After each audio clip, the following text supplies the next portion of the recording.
এখন জানিয়ে দিচ্ছি মনীষীদের বাণী। আমি শিখেছি ঝড়কে নিয়ন্ত্রণের শক্তি আমার নেই, কিন্তু আমার আছে ধৈর্য, যার মাধ্যমে আমি ঝড়ের সময় পার করে আগামীর দিকে তাকাতে পারি। Paulo Coelho.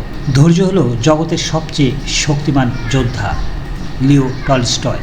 অসাধারণ কাজগুলো শক্তি নয়, অসীম ধৈর্য দিয়ে সম্পন্ন করতে হয়। Samuel Johnson. আমার মনে হয় বিশ্বাস আর ধৈর্য একে অপরের হাত ধরে চলে।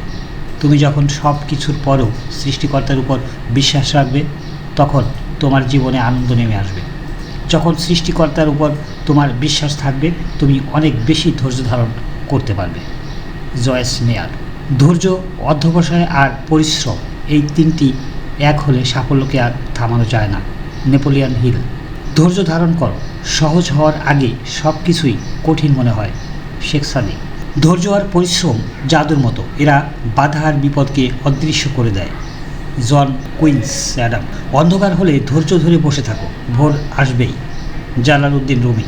ধৈর্য মানে শুধু বসে বসে অপেক্ষা করা নয়, ধৈর্য মানে ভবিষ্যৎকে দেখতে পাওয়া। ধৈর্য মানে কাটার দিকে তাকিয়েও গোলাপকে দেখা, রাতের অন্ধকারের দিকে তাকিয়ে দিনের আলোতে দেখা। Jalaluddin Rumi.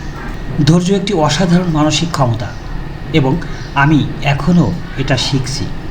Elon Musk. আমি যদি মানুষের জন্য কিছু করে থাকি, তবে সেটা সম্ভব হয়েছে আমার ধৈর্য ধরে চিন্তা করার ক্ষমতার কারণে। Isaac Newton. যার মাঝে ধৈর্য আর ভালোবাসা আছে, তার পক্ষে কিছুই অসম্ভব নয়। দাইসাকু আইকিডা।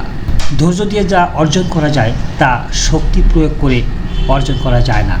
Edmund mark. ধৈর্যের অভাবের কারণে অনেক বড় বড় সম্ভাবনা ধ্বংস হয়ে যায়। কনফুসিয়াস। ধন্যবাদ সাথে থাকার জন্য।